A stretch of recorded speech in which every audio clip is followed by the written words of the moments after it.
परमेश्वर का हम धन्यवाद करते हैं सभी मसीह भाई बहनों को। जय मसीह की।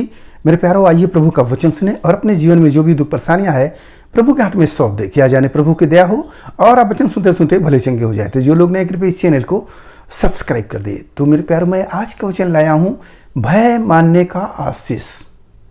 तो इस वचन को आप सुने, प्रभु आपको आशीष देंगे। यहाँ पर भजन संहिता 128, क्या ही धन्य है हर एक जो यहोवा का भय मानता है और उसके मार्गों पर चलता है। हालेलुया। भय मानता है, भय मानने का आशीष है। जो यहोवा का भय मानता है और उसके मार्गों पर चलता है। हालेलुया। मेरे प्यारों, भय मानने का कितना बड़ा आशीष है। जब हम प्रभु का भय मानते हैं तो प्रभु हमें आशीष देता है, और जब हम प्रभु का भय नहीं मानते हैं तो आशीष नहीं मिलता है। भय मानने का यह शब्द नहीं है कि डरने का।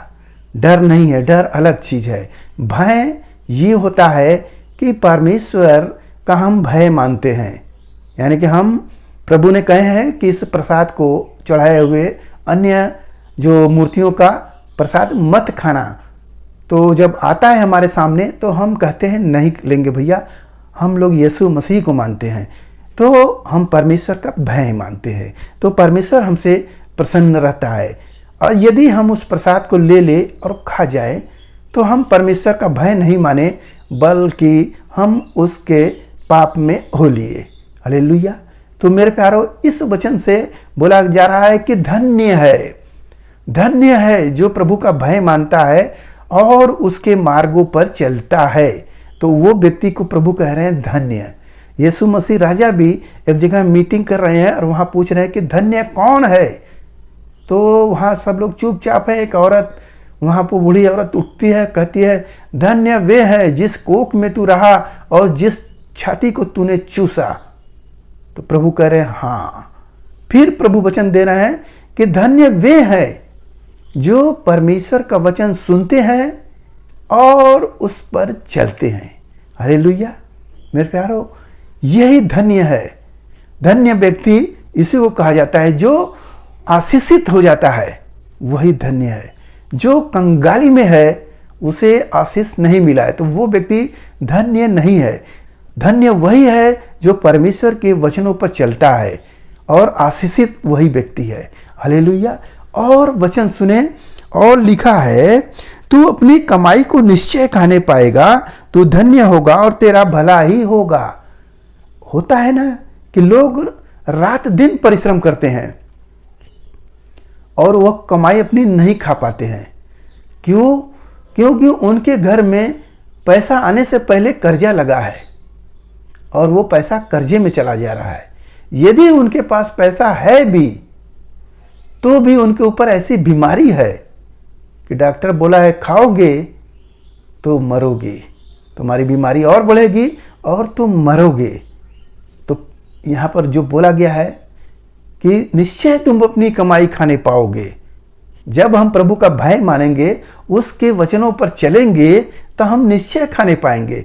और जब हम नहीं मानेंगे और विपरीत चलेंगे तो हमारी कमाई क्या होगी? छिन जाएगी। पैसा आएगा, पैसा चला जाएगा। सब कुछ परिश्रम से जुटाएंगे, कोई दूसरा आपका लेकर खा जाएगा। हालेलुया। मेरे प्यारों, ऐसा इस्राएलियों को जीवन में भी हो रहा था। इस्राएलियों को परमेश्वर का वचन मिला, वो खाकर आजाद हुए, फिर उसके बाद हठीले हो गए, फिर लगते हैं अन्य देवी देवताओं की ओर घूमने।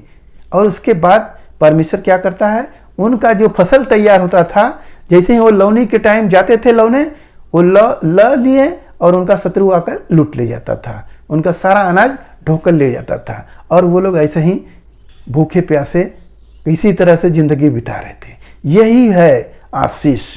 जब हम प्रभु का भय मानते हैं तो हम आशीषित हो जाते हैं, और जब हम नहीं मानते हैं, उसके मार्गों पर नहीं चलते हैं, तो कैसे हम धन्य हो सकते हैं? धन्य व्यक्ति धनासेठ हो जाता है, उसके पास सब कुछ होता है बहुतायत से। मेरे प्यारों, वही धन्य व्यक्ति है। और सुने, तेरे घर के भीतर तेरी स्त्री फलवंत दाखलता सी होगी, तेरे मेज के चारों ओर तेरे बालक जलपाई के पौधे से होंगे। मेरे प्यारो, प्रभु का वचन यह है कि जो व्यक्ति प्रभु का भय मानता होगा और उसके मार्गों पर चलता होगा, वहाँ पर लिखा है कि तेरी स्त्री फलवंत दाख लता जी जैसी होगी। जैसे कि दाख अंगूर को देखेंगे, उसमें गुच्छे गुच्छे लगे रहते हैं ना, भरे भरे रसदार, वैसे ही आपकी पत्नी को बोला जाए कि बच्चे बहुत से होंगे आपके। मेज के चारों तरफ जलपाई, यानी कि जो तालाब में जलपाई होता है उसके समान आपके मेज के चारों ओर आपके बच्चे होंगे। हालेलुया। कैसे? प्रभु का भय मानने से, प्रभु के वचनों पर चलने से। मेरे प्यारो, ये प्रभु का भय मानने का आशीष है। और सुन जो पुरुष यहोवा का भय मानता ही हो वह ऐसा ही आशीष पाएगा। हालेलुया। यहाँ बता दिया गया कि जो भय मानता है उसे ऐसा ही आशीष मिलेगा। किसको? जो प्रभु के मार्गों पर चलेगा, जो वचन को सुनता है और चलता नहीं, उसे नहीं।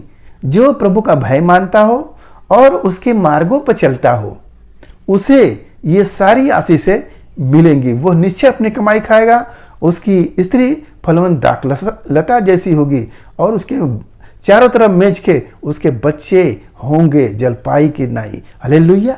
ये सब आशीष है प्रभु का भय मानने का। तो हमें प्रभु का भय मानना चाहिए और कोई भी गलत काम करने से पहले हमें सोचना चाहिए, प्रभु ने जो वचन दिए हैं उस वचन के विरुद्ध तो हम नहीं चल रहे हैं। इसलिए अपने चाल चलन पर ध्यान देते हुए इस यीशु मसीह की भक्ति को आगे बढ़ाओ, यह आपका जीवन सफल होगा। जो भी दिक्कतें हैं प्रभु के हाथ में सौंप दे। आइए आपके लिए हम प्रार्थना करें। जो भी समस्याएं हैं प्रभु आज के दिन आपको चंगा करेंगे। Hallelujah, hallelujah. धन्यवाद हो सर्वशक्तिमान परमेश्वर, दयालु कृपालु चंगा करने वाले प्रभु जी, माँ का धन्यवाद करते पिता। आज के दिन प्रभु जो भाई के जीवन में जो भी दुख परेशानियां हैं प्रभु उन्हें दूर करे प्रभु, आशीष दे पिता। हालेलुया। जो भी रोग है प्रभु अपने बड़ी हुई दया से प्रभु छू ले, वो सारी रोग यीशु मसीह के नाम से नष्ट हो जाए। धन्यवाद करते प्रभु, भरपूरी का आशीष मिले, घर परिवार में उनके सुख शांति बनी रहे, सभी लोग भले चंगे रहे। धन्यवाद करते हुए प्रार्थना यीशु मसीह के नाम में, आमीन।